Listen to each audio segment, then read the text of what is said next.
सुप्रभात बच्चों। श्रीजी विद्यालय परिवार की ऑनलाइन कक्षा में आप सभी का स्वागत है। बच्चों, प्रस्तुत जो पाठ है शाका नाम चिंता। शाक का मतलब होता है सब्जी, वेजिटेबल, और यहाँ पर शाक शब्द का बहुवचन दे रखा है शाका नाम, यानी कि सब्जियों की बहुवचन है। आनाम जुड़ा हुआ है, षष्ठी विभक्ति का बहुवचन है बच्चों। और चिंता मतलब परेशानी। शब्द सब्जियों की क्या चिंता है, क्या परेशानी है, आप अच्छी तरीके से अवगत होंगे, है ना। ये सब्जियों की नहीं, आपकी मम्मी की भी चिंता होती है कि आप बहुत सारी सब्जियां जो है नहीं खाते हो, है ना। या किसी एक ही सब्जी को जो आपको अच्छी लगती है केवल वही सब्जी खाते हो। तो बच्चों, सब्जी जो है शुद्ध खनिज, विटामिन, ये सारी चीज़ें जो हैं हमें लौह तत्व, वो सारी सब्जियों से ही प्राप्त होते हैं। अगर हम सब्जियां नहीं खाते हैं तो हमारा शरीर में इन चीज़ों की कमी हो जाती है और वो धीरे धीरे रोगी हो जाता है। और शरीर को स्वस्थ रखने के लिए सब्जियों का उचित उपयोग करना बहुत ज़रूरी है, यानी कि नियमित रूप से हमें सब्जियां जो हैं खानी चाहिए। उसके बाद बच्चों, प्रस्तुत पाठ में विधिलिंग लकार का ज्ञान कराया गया है। बच्चों, विधि का अर्थ क्या होता है या विधिलिंग लकार किसे कहते हैं। लकार से तो आप परिचित है बच्चों, मैंने आपको सिखा दिया है 6 में बहुत अच्छी तरीके से कि लकार का मतलब होता है काल, टेंस, है ना। और विधि का अर्थ यहाँ पर सीधा सा कहें एक शब्द में तो चाहिए अर्थ के लिए, जब हमें क्रियाओं के साथ चाहिए अर्थ की आवश्यकता होती है बच्चों, तब हम जो है विधिलिंग लकार में धातुओं के रूप बनाते हैं। धातुएं वही रहती हैं, लेकिन उनमें जुड़ने वाला संक्षिप्त रूप बदल जाता है। यानी कि अभी तक हम लट लकार पढ़ चुके हैं, लंग लकार पढ़ चुके हैं, लोट लकार पढ़ चुके हैं, है ना, लृट लकार भी पढ़ चुके हैं। ये जो लकार है वो विधिलिंग लकार है। तो बच्चों, आओ इसका अध्ययन करते हैं। देखो, शाखा नाम, जैसा कि मैंने आपको अभी समझाया, शाक मूल शब्द है और आनाम जुड़ा हुआ, ये दिख रहा है ना बच्चों, आनाम जुड़ा हुआ। आ की मात्रा तो क के अंदर लग गई और नाम ऐसा कैसा पीछे। और फिर मैंने आपको इसका भी समझाया था बच्चों पिछली कक्षा में कि जब भी म के बाद वाले शब्द अगर व्यंजन से शुरू होते हैं तो म को अनुस्वार के रूप में ऊपर लिखा जाता है, और अगर स्वर से शुरू होता है तो हम म लिखकर हलंत लगा सकते हैं, है ना। तो यहाँ पर देखो, अगला शब्द जो चिंता है वो व्यंजन से शुरू हो रहा है, इसलिए यहाँ पर अनुस्वार के रूप में लिखा हुआ है शाका नाम, सब्जियों की चिंता। सब्जियों की चिंता बहुत उचित है बच्चों। आप भी जो है, बहुत सारे बच्चे बहुत चूजी होते हैं, बहुत कम सब्जियों को खाते हैं, तो ऐसा नहीं करें।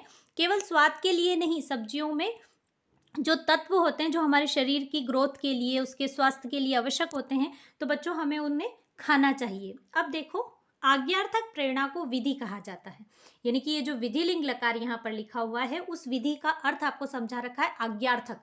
आज्ञार्थक मतलब जब हम आज्ञा देना चाहते हैं, ऑर्डर देना चाहते हैं, और वो किस फॉर्म में, प्रेरणा के फॉर्म में। एक तो ऑर्डर होता है तुम काम करो, और एक हम तुम्हें समझाए, नहीं बेटा देखो तुम ये काम करोगे ना, तुम्हें ये फायदा होगा, तुम्हारे लिए ये अच्छा रहेगा।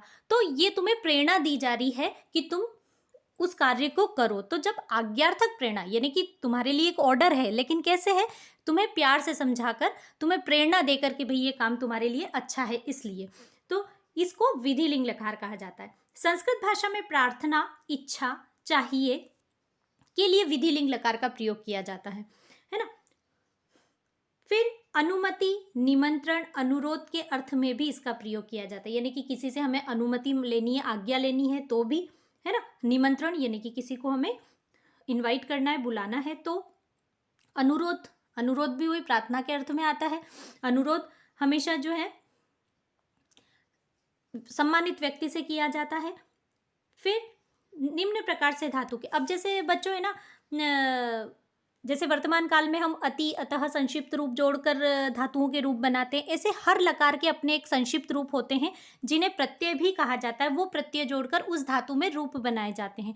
तो विधिलिंग लकार में भी बच्चों एत, एताम, एयु, इस प्रकार से जो संक्षिप्त रूप है उन्हें जोड़कर जो है रूप बनाया जाता है। जैसा कि इस सारणी से आप समझना बच्चों अच्छी तरीके से, कि जैसे प्रथम पुरुष जिसके कर्ता संज्ञा और सर्वनाम दोनों ही होते हैं, उनके लिए जब क्रियाओं के रूप बनाने हो तो एक वचन में एत जोड़ा जाता है। अब एत आपने देखा होगा कैसे जुड़ा, ए की मात्रा धातु के अंतिम वर्ण में लग गई। धातु का अंतिम वर्ण क्या था, ठ, तो ठ बदल गया ठे में, और त ऐसा के साथ में, ऐसा कैसा साथ में, तो रूप बन गया पठेत, स पठेत, उसे पढ़ना चाहिए। इस तरीके से अगर हम छोटा सा वाक्य इससे बनाए तो क्या बन जाएगा, स पठेत, उसे पढ़ना चाहिए, रामः पठेत, राम को पढ़ना चाहिए, इस तरीके से।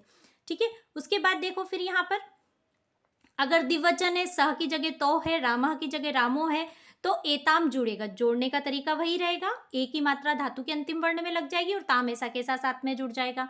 फिर बहुवचन में देखो बच्चों, एयुः संक्षिप्त रूप जुड़ेगा, तरीका वापस वही है, धातु कोई भी हो बच्चों, अगर विधिलिंग रकार में रूप बनाना है संक्षिप्त रूप जुड़ेंगे, एत, एताम, एयु। जोड़ने का तरीका ये दे रखा है, रूप इस तरीके से बनेंगे।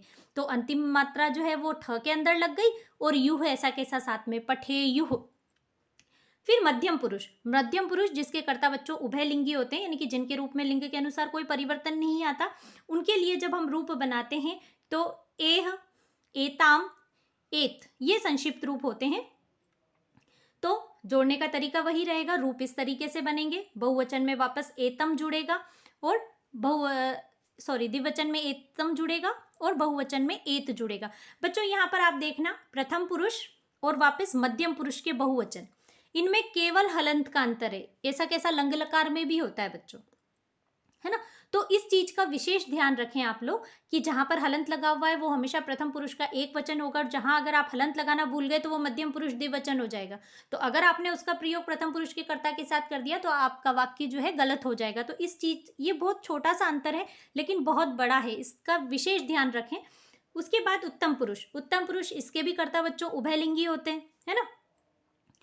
अहम, आवाम, वयम उत्तम पुरुष के कर्ता होते हैं और इनमें भी लिंग के अनुसार कोई परिवर्तन नहीं आता। इनके भी जब रूप बनाते हैं तो देखो, पठ प्लस एयम, पठेयम, पठ प्लस एव, पठेव, है ना, और पठ प्लस एम, पठेम, इस प्रकार से रूप बनते हैं। तो ये अहम के लिए हो गया, ये आवाम के लिए हो गया और ये वयम के लिए हो गया। तो इस तरीके से जो है विधिलिंग लकार में क्रियाओं के रूप बनते हैं। अब प्रस्तुत पाठ में पहले आपको वाक्य के अनुसार बच्चों समझा रखा है, वाक्य के अनुसार।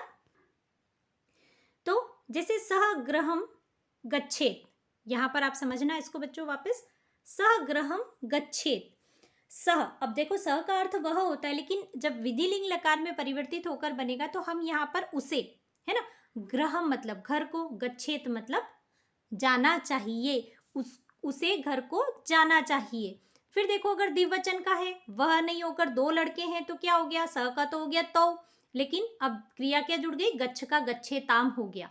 तो तौ का मतलब वे दोनों या उन दोनों को, उपवनम मतलब बगीचे को, और गच्छेताम मतलब जाना चाहिए, यानी कि उन दोनों को बगीचे में जाना चाहिए। फिर देखो ते का अर्थ होता है वे सब, विद्यालय यानी कि विद्यालय को, गच्छेयु यानी कि जाना चाहिए, उन सबको विद्यालय जाना चाहिए। इस प्रकार से अगले वाक्य देखो बच्चों, ये मध्यम पुरुष का दे रखा, ये तो आपको किसका दिया था, प्रथम पुरुष का समझाया, एक वचन, द्विवचन और बहुवचन।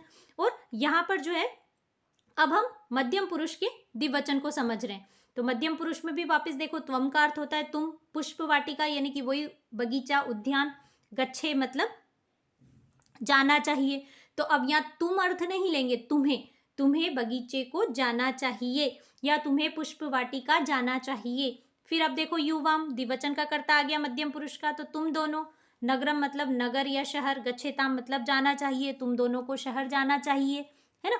फिर बहुवचन यूयम, यूयम मतलब तुम सब, पुस्तकालयम मतलब पुस्तक का घर, लाइब्रेरी, गच्छेत, देखो अब प्रथम पुरुष बहुवचन एक वचन और मध्यम पुरुष बहुवचन में केवल हलंत का अंतर है ना बच्चों। तो तुम सबको पुस्तकालय जाना चाहिए। इसी तरीके से ये देखो, ये वाक्य वापस आपके किसके आ गए, उत्तम पुरुष के। उत्तम पुरुष अहम, आवाम, वयम, मैं, हम दो, हम सब, है ना। तो अहम यानी कि मैं, गौशाला गायों का घर। फिर गच्छेयम यानी कि जाना चाहिए, मुझे गौशाला जाना चाहिए, यानी कि एक प्रेरणार्थक है आज्ञा कि भाई मुझे गौशाला जाना चाहिए, गायों को कभी कभी चारा डालना चाहिए, अच्छा कार्य, पुनीत कार्य करना चाहिए। फिर आवाम, चिकित्सालयम गच्छे, आवाम यानी कि हम दोनों को चिकित्सालय जाना चाहिए, यानी कि कभी बीमारी अगर छोटी मोटी है तो हमें जाकर डॉक्टर से कंसल्ट करना चाहिए ताकि वो बीमारी जो है विकराल रूप नहीं ले। वयम मतलब हम सब, विश्वविद्यालय यानी कि कॉलेज, गच्छे मतलब जाना चाहिए, हम सबको विश्वविद्यालय जाना चाहिए। अब देखो बच्चों, यहाँ से सब्जियों का वार्तालाप शुरू हो रहा है ना, कि सब्जियां जो हैं किस तरीके से परेशान है कि बच्चों में और भावी जो पीढ़ी है उसके अंदर सब्जियों के प्रति जो उपेक्षा है उससे सब्जियां बेचारी बहुत निराश हैं। सारी सब्जियां दे रखी हैं, देखो सबके, किसी के, केवल आलू को छोड़कर सबके चेहरे जो है मुरझाए हुए हैं, है ना। आलू मोस्ट ऑफ बच्चों को पसंद होते हैं, तो आलू कह रहा है कि भाई मैं तो सबके साथ एडजस्ट हो जाता हूँ और बच्चों मुझसे बनी हुई सारी चीज़ें खाते हैं, स्पेशली फ्रेंच फ्राइज, है ना। यहाँ पर दे रखा है, अभी अपन पढ़ते हैं, देखो। सर्वेशाम शाखा नाम सभा, सभी सब्जियों की मीटिंग हो रही थी, सभा का मतलब मीटिंग, है ना। सर्वाणी शाखानी चिंतयंती, सभी सब्जियां जो है विचार मग्न है, यानी कि चिंता में डूबी हुई है। वार्तालापम च कुर्वन्ति, और चिंता मग्न होकर विचार में डूबकर जो है बातें कर रही हैं। क्या बातें कर रही हैं, देखो सबसे पहले भिंडक, यानी कि भिंडी, है ना। सबसे पहले जो है लेडी फिंगर जो है अपने विचार व्यक्त कर रही है कि अद्यत्वे, अद्यत्वे का मतलब होता है बच्चों आजकल, बाल का नाम मतलब बच्चों की, रुचि यानी कि पसंद, शाखेशु सब्जियों में, न मतलब नहीं, अस्ति मतलब है, आजकल बच्चों की जो रुचि है वो सब्जियों में नहीं है, ये भिंडी कह रही है। तेभ्य विदेशेषु भोजनम एव विरोचते, उनको तो विदेशी भोजन ही पसंद है। अब विदेशी भोजन का अर्थ आप समझ गए होंगे बच्चों, अगली पंक्ति में आ रहा है, आप सभी के चेहरे पे मुस्कान आ गई होगी इन शब्दों को पढ़कर, है ना। बर्गर, पिज्जा, पास्ता, नूडल इत्यादि, ये सारे विदेशी फूड है जो आपको बहुत पसंद है ना। यानी कि वीकेंड में एक दिन तो मिलने ही चाहिए, आपकी चॉइस में, आपकी सूची में शामिल हो चुके हैं, पसंदीदा में। ते मित्रे सम मैकडॉनल्ड, अब तो और ज्यादा मजा आ गया होगा नाम सुन के, है ना। मैकडॉनल्ड, पिज्जा हट, डोमिनोज, आहा कितनों के मुंह में पानी आ रहा है, सभी के मुंह में आ रहा है ना। इति, तो ते मतलब वे सब, बच्चों के लिए कहा जा रहा है कि वे सब मित्र मतलब अपने दोस्तों के साथ मैकडोनल्ड, पिज्जा हट, डोमिनोज इत्यादि भोजनालय, ये सब भोजनालय के नाम हैं जहां पर इस प्रकार के विदेशी भोजन मिलते हैं, वो जगह। चा प्रायम गत्वा, गत्वा मतलब जाकर, फिर प्रसिदंती यानी कि खुश होते हैं, बच्चे बड़े खुश होते हैं अगर उन्हें जाने की परमिशन मिल जाए अपने मित्रों के साथ या परिवार के साथ कि आज तो मैकडोनल्ड चलते हैं, पिज्जा हट चलते हैं, तो बच्चे प्रसन्न हो जाते हैं। तो भिंडी यही कह रही है कि बच्चे तो आजकल विदेशी भोजन में रुचि रखते हैं और अपने मित्रों के साथ ऐसे भोजनालय में जाकर जहाँ पर विदेशी भोजन मिलता है बहुत खुश होते हैं, प्रसन्न होते हैं। तो कलायह, कलायह मतलब मटर, है ना। तो वह मटर क्या कहता है, सुनो, तत् संपूर्ण भोजनम नास्ति, लेकिन वो क्या कह रहा है भिंडी को कि ये संपूर्ण भोजन नहीं है, जो विदेशी भोजन बच्चों को पसंद है और बच्चे जिसे खाकर खुश होते हैं वो संपूर्ण भोजन नहीं है, उससे हमारे शरीर की को आवश्यक तत्व नहीं मिलते हैं। तो रसहीनानी एतानानी भोजनानी खादित्वा, रसहीन यानी कि जिसमें पाचक तत्व होते हैं या जिसमें ऐसे खनिज, लोह खनिज, विटामिन्स होते हैं, कैल्शियम्स होते हैं, ऐसे इनसे रहित ऐसा भोजन होता है। तो एतानी मतलब ये सब, भोजनानी मतलब भोजन, ये सब जो रसहीन भोजन होता है, खादित्वा मतलब इसको खाकर, बालका नाम बच्चों का, शरीरम स्थूलम भवती, शरीर बच्चों का शरीर मोटा हो जाता है। बच्चे इस प्रकार का जब भोजन खाते हैं और मोस्ट ऑफ अगर इनका उपयोग करते हैं तो उनका शरीर स्थूल मतलब मोटा हो जाता है। बालकः इदम प्रकारेण भोजनम न खादेयुः, बच्चों को इस प्रकार का भोजन नहीं खाना चाहिए। ये मटर की राय है आपको, है ना। सर्दियों में मटर सबसे अधिक मिलता है और हम प्रिजर्व करके भी सफल मटर के रूप में आपकी मम्मी फ्रिज में रखती होगी, तो आप पूरे साल हम इसका उपयोग कर सकते हैं। तो मटर कह रहा है कि बच्चों को ऐसे रसहीन भोजन को नहीं खाना चाहिए, इससे शरीर मोटा हो जाता है और जो है ये संपूर्ण भोजन नहीं है। तो अब देखो फिर आलू की बारी आती है। आलू कह मतलब आलू क्या कहता है, अहम तू बाल का नाम प्रियम अस्मि, अरे मैं तो बच्चों का प्रिय हूँ। अहम यानी कि मैं, तू यानी कि तो, बाल का नाम यानी कि बच्चों का, प्रिय मतलब प्रिय, अस्मि यानी कि हूँ, अरे मैं तो बच्चों का प्रिय हूँ। उसको थोड़ा सा घमंड है। आलू एक ऐसी सब्जी है जो मोस्ट ऑफ बच्चे खा लेते हैं, है ना। तो मम सर्वाणी व्यंजनानी बालकेभ्य रुचिरः रुचिरः अस्ति, यानी कि बालक जो है, मुझसे बनी सब्जियां जो है, एक बार से इस लाइन को वापस से देखो बच्चों, कि अहम तु बाल का नाम प्रिय अस्मि, कि मैं बच्चों का प्रिय भोजन हूँ। मम सर्वाणी व्यंजनानी, मम मतलब मुझसे बने हुए सारे, व्यंजनानी यानी कि व्यंजन, बालकेभ्य बच्चों को, रुचिकरः मतलब बहुत पसंद आते हैं, मुझसे बने हुए, कि भले आलू की पकौड़ी खिला दो, आलू की चाट खिला दो, बच्चों को आलू की पपड़ी खिला दो, है ना। और फ्रेंच फ्राइज तो स्पेशली बच्चों को बहुत पसंद होते हैं। तो क्या मुझसे बने हुए सारे ही व्यंजन बच्चों को पसंद होते हैं। तेषु फ्रेंच फ्राइज इति भोज्यम तेभ्य अत्यंत प्रिय वचन, उनमें से यानी कि जितने भी व्यंजन मुझसे बनते हैं उनमें से फ्रेंच फ्राइज जो है वो जो भोज्य पदार्थ है वो बच्चों को सर्वोत्तम प्रिय होता है, यानी कि सबसे प्रिय होता है। त्वम अपि बाल का नाम आकर्षयेह, ये कह रहा है कि तुम्हें भी बच्चों को आकर्षित करना चाहिए, यानी कि दूसरी सब्जी को आलू सजेशन दे रहा है कि भाई तुमसे भी ऐसे विशेष प्रकार के व्यंजन बनने चाहिए कि बच्चे तुमसे आकर्षित हो, यानी कि त्वम मतलब तुम सबको, अपि यानी भी, बाल का नाम यानी कि बच्चों के को, आकर्षित यानी कि तुम सबको भी बच्चों को आकर्षित करना चाहिए, तुम्हारे में भी ऐसा कुछ होना चाहिए कि बच्चे तुम्हें खाना पसंद करें। तो आलू बुह यानी कि आलू बुह क्या कह रहा है, फकबिस लोकी की बारी आ गई। अब लोकी क्या कहती है, त्वम अधिक न गर्वे, तुम्हें अधिक घमंड नहीं करना चाहिए, है ना। यत क्यों नहीं करना चाहिए, फ्रेंच फ्राइज इति भोज्य वसा भवती, कि फ्रेंच फ्राइज जो भोजन होता है उसके अंदर सबसे अधिक वसा होती है, यानी कि फैट होता है, और अधिक वसा शरीराय हानिकारक भवती, और अत्यधिक मात्रा में वसा या फैट जो होता है वो बॉडी के लिए हार्मफुल होता है। तो कि तो आलू तुम्हें इतना घमंड नहीं करना चाहिए। कौन कह रहा है, लोकी कह रही है। लोकी सबसे कम बच्चों को पसंद होती है ना। तो लोकी क्या कह रही है कि आलू तुम इतना घमंड मत करो, तुम्हारे अंदर जो वसा होती है वो बच्चों के लिए सबसे ज़्यादा हानिकारक होती है, तो तुम्हें उनके शरीर को नुकसान होता है इससे। फिर टिंडस, तो बेचारा देखो टिंडस, ये भी सब्जी बच्चे बहुत कम खाते हैं, गर्मियों में आती है टिंडस की, है ना। तो बेचारा टिंडस खिन्नः भूत्वा, दुखी होकर क्या बोलता है, अहम न जानामि यत बालका किमर्थम मम न खादंती, मैं नहीं जानता कि बच्चे मुझे क्यों नहीं खाते हैं। यदा मातरः माम पचंती, जब माँ मुझे बनाती है पकाती है, तदा बालका माम स्थाल्याम बहि किमर्थम निष्कासयन्ति, कि जब माँ मुझे मेरी सब्जी बनाती है या मुझे बनाती है तो बच्चे पता नहीं क्यों मुझे, स्थाल्याम मतलब थाली से, बहि मतलब बाहर, किमर्थम मतलब किस लिए, निष्कासयन्ति यानी कि निकाल देते हैं, कि जैसे ही मेरी सब्जी थाली में रखी जाती है तो बच्चे पता नहीं क्यों थाली से बाहर निकाल देते हैं। अहम बालकाय स्वास्थ्यान किमर्थम कुर्याम, मैं बच्चों के लिए क्या करूं कि बच्चे जो है मुझसे आकर्षित हो या मेरी सब्जी को खाना भी बच्चे पसंद करें।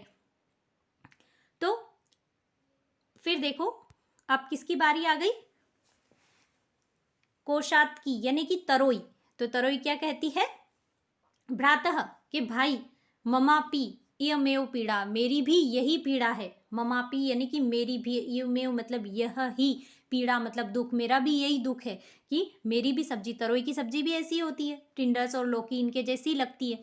तो तरोई, कोशात की मतलब तरोई, तरोई की सब्जी क्या कह रही है कि मेरी भी यही पीड़ा है, भ्राता मतलब भाई, के भाई मेरी भी यही पीड़ा है, ते हरितानी शाखानी अवश्यमेव खादेयुः, कि उनको जो है हरी सब्जियां अवश्य खानी चाहिए, उन्हें हरी सब्जियां, ते मतलब वे सब या उन्हें, हरितानी मतलब हरित, शाखानी मतलब सब्जियां, अवश्य में मतलब जरूर, फिर खादेयुः मतलब खानी चाहिए, यानी कि उन सबको हरी सब्जियां जरूर खानी चाहिए। तो पालकी, पालकी मतलब पालक, तो पालक क्या कहता है अंत में, एते है बालका नवागच्छन्ति यत हरितानि शाखानि शरीराय कैल्शियम तत्वम, लोह तत्वम, खनिज पदार्थम, विटामिन तत्वानि च यच्छन्ति।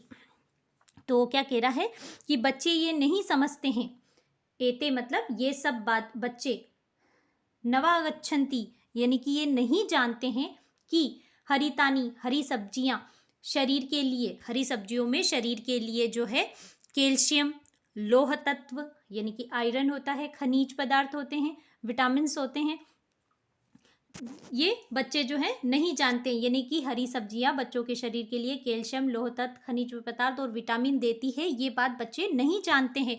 विद्यालय अध्यापका बालकाम इदं पठेयु, विद्यालय में अध्यापकों को बच्चों को ये चीज़ पढ़ानी चाहिए, पाठयेयु, देखो पढ़ाना चाहिए, अध्यापकों के लिए है ना। हम तो बहुत कोशिश करते हैं, आपको प्रेशराइज भी करते हैं कि नहीं भाई टिफ़िन में सब्जी लेके आओगे और रोज़ अलग अलग सब्जी होनी चाहिए, एक ही एक सब्जी नहीं आनी चाहिए, है ना। तो टीचर तो बहुत करते हैं पर बच्चे बहुत मुश्किल से मानते हैं इस चीज़ को। तो बच्चों आप सबको भी है सब्जी, सभी प्रकार की सब्जियां खानी चाहिए। अब आप समझ गए होंगे इस पार्ट्स को। बच्चों आज यहाँ पहला अध्यांत ही पढ़ेंगे, बाकी हम एग्जाम के बाद पढ़ेंगे। प्रसंग मैंने नीचे दिया है, अनुवाद नीचे दिया है, आपको जो है उत्तर पुस्तिका के अंदर लिखना है। और फिर जो है उसके बाद हम जो है